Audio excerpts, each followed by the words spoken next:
Nigel, in the snapshot of UKIP here on September the 23rd, I believe you've just been over to Ireland. Yes, I have. I've been twice, actually. We've got this big referendum coming up on October the 2nd. Of the 27 member states of the EU, the only country that is getting a vote on this treaty is the Irish, and of course they voted in June last year. They said no, we don't want it, but that of course wasn't good enough, and they were told by Mr Barroso and their European masters that they must do it all again. So we're playing quite an active role in this. UKIP heads up a group in the European Parliament called the Europe of Freedom and Democracy Group, and we've produced a booklet, an 8-page booklet, which through the Irish Post Office has gone to every house in the country, and it's provoked a huge response from the governing parties, Fianna Fáil and Fine Gael, condemning UKIP and condemning the leaflet. And we're the only ones in this referendum actually talking about the treaty, what it says and what it means. So it's been quite exciting.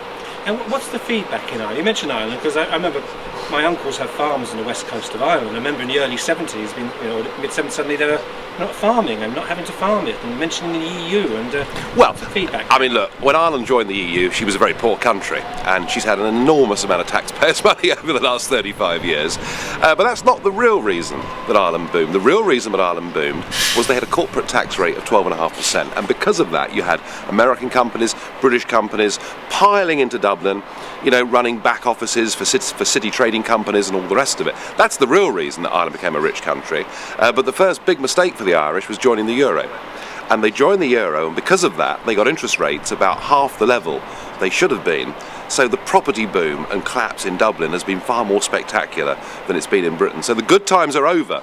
And now with the EU expanding, taking in countries like Romania and talking in the future about countries like Turkey joining, it's estimated that the Irish will start having to pay to be in the EU by 2013. So all these things are rather concentrating the mind, shall we say. Okay, so if we stay across the water and we go to Calais, Yep. if the jungle, so to speak, was full of everybody in that jungle was a cancer specialist, would you let them all in? Well, look, the whole point about immigration and asylum policy and the UKIP point is you can't actually have your own policy and remain part of a European Union. So there's a big choice facing this country. As far as the jungle itself is concerned, look, if these people are claiming refugee status, then the rules of the game that have been there since 1951 are that you claim refugee status in the first safe country you come to. So by definition, they shouldn't be coming from Calais to Britain.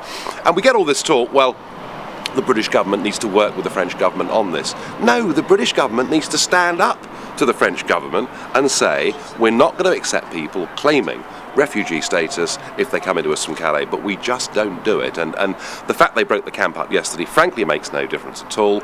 And the other big issue is there is this perception, this global perception, that Britain is a great place to come because we're a soft touch.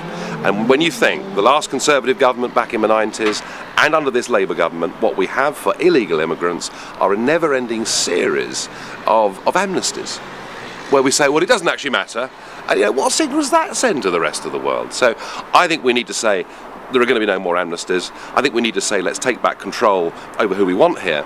And when it comes to cancer specialists and when it comes to entrepreneurs and business people, look, I'm very happy. I want great people to come to Britain. I mean, isn't this the policy upon which Australia's built herself? I can't go to Australia unless I've got something to give. That makes sense for Australia, and it's the kind of thing we should be doing too. So here we are in Stanford-le-Hope in Essex. A lot of hard grassroots work being done here, and they're obviously planning in May the 6th in the council elections to have a full slate of candidates. How do you, and going to the general election, how are you going to convert the great success you've had in Europe into local and UK general election? When people vote for us in the European elections, and boy, we did ever so well in this area just a few months ago, under proportional representation, they know it's not a wasted vote. Under first past the post, the worry is, if I vote for UKIP, are they going to win? Are they strong enough to actually win? And if we do vote for them, will the fact we voted for them let somebody else in that we'd rather not see? And they've been the big problems for us, under first past the post, both at council level and at general election level. It's about having the perception of being a winner. And one of the reasons I'm here is just a few miles down the road in Billericay, there is a town council election taking place tomorrow. And if we start winning a few of those, And we recently had a big win in Cambridgeshire in a county council seat. Once you start to win a few, people say, crikey, they've got half a chance. And if they think you've got half a chance, you have. So that's really what it's about. We've got to change people's perceptions, and we've got to say to people, look, these issues that you voted for us on in the European elections are just as pertinent and just as relevant to local and general elections.